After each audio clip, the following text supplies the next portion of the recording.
Chapter 5 of the Hindu-Yogi Science of Breath by William Walker Atkinson. The Nervous System. It will be noticed that the Western scientific theories regarding the breath confine themselves to the effects of the absorption of oxygen and its use through the circulatory system, while the Yogi theory also takes into consideration the absorption of prana and its manifestation through the channels of the nervous system. The nervous system of man is divided into two great systems, namely the cerebrospinal system and the sympathetic system.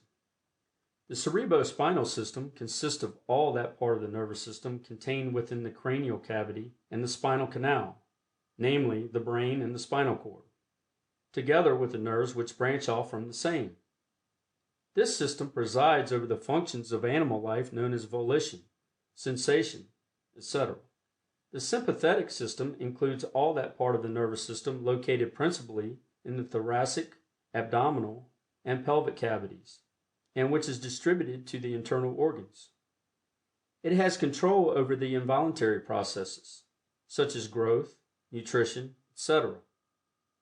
The cerebrospinal system attends to all the seeing, hearing, tasting, smelling, feeling, etc.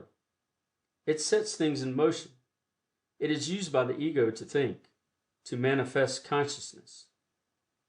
It is the instrument with which the ego communicates with the outside world. This system may be likened to a telephone system, with the brain as a central office, and the spinal column and nerves as cable and wires respectively. The brain is a great mass of nerve tissue and consists of three parts, namely the cerebrum, or brain proper, which occupies the upper, front, middle, and back portion of the skull, the cerebellum, or little brain, which fills the lower and back portion of the skull, and the medulla oblongata, which is the broadened commencement of the spinal cord, lying before and in front of the cerebellum.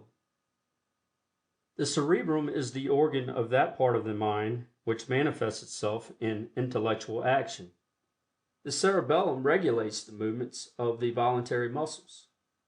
The medulla oblongata is the upper and large end of the spinal cord, and from it and the cerebrum branch forth the cranial nerves, which reach to various parts of the head, to the organs of special sense, and to some of the thoracic and abdominal organs, and to the organs of respiration. The spinal cord, or spinal marrow, fills the spinal canal and the vertebral column, or backbone. It is a long mass of nerve tissue, branching off at the several vertebrae to nerves communicating with all parts of the body. The spinal cord is like a large telephone cable, and the emerging nerves are like the private wires connecting therewith. The sympathetic nervous system consists of a double chain of ganglia on the side of the spinal column, and scattered ganglia in the head, neck, chest, and abdomen. A ganglion is a mass of nervous matter including nerve cells. These ganglia are connected with each other by filaments, and are also connected with the cerebrospinal system by motor and sensory nerves. From these ganglia, numerous fibers branch out to the organs of the body, blood vessels, etc. At various points, the nerves meet together and form what are known as plexuses. The sympathetic system practically controls the involuntary processes, such as circulation, respiration, and digestion. The power or force transmitted from the brain to all parts of the body by means of the nerves is known to Western science as nerve force, although the yogi knows it to be a manifestation of prana. In character and rapidity, it resembles the electric current. It will be seen that without this nerve force, the heart cannot beat, the blood cannot circulate, the lungs cannot breathe, the various organs cannot function.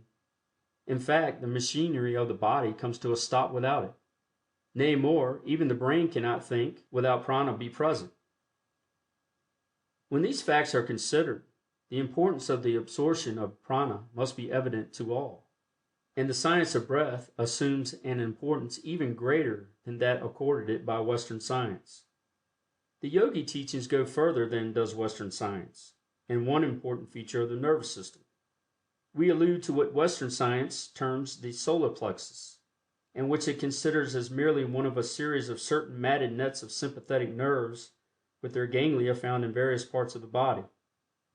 Yogi science teaches that this solar plexus is really a most important part of the nervous system, and that it is a form of brain, playing one of the principal parts in the human economy. Western science seems to be moving gradually towards a recognition of this fact, which has been known to the yogis of the East for centuries, and some recent Western writers have termed the solar plexus the abdominal brain. The solar plexus is situated in the epigastric region, just back of the pit of the stomach, on either side of the spinal column. It is composed of white and gray brain matter, similar to that composing the other brains of man. It has control of the main internal organs of man, and plays a much more important part than is generally recognized. We will not go into the yogi theory regarding the solar plexus, further than to say that they know it as the great central storehouse of prana. Men have been known to be instantly killed by a severe blow over the solar plexus, and prize fighters recognize its vulnerability and frequently temporarily paralyze their opponents by a blow over this region. The name solar is well bestowed on this brain, as it radiates strength and energy to all parts of the body, even the upper brains depending largely upon it as a storehouse of prana. Sooner or later, Western science will fully recognize the real function of the solar plexus and will accord to it a far more important place than it now occupies in their textbooks and teachings. End of Chapter 5.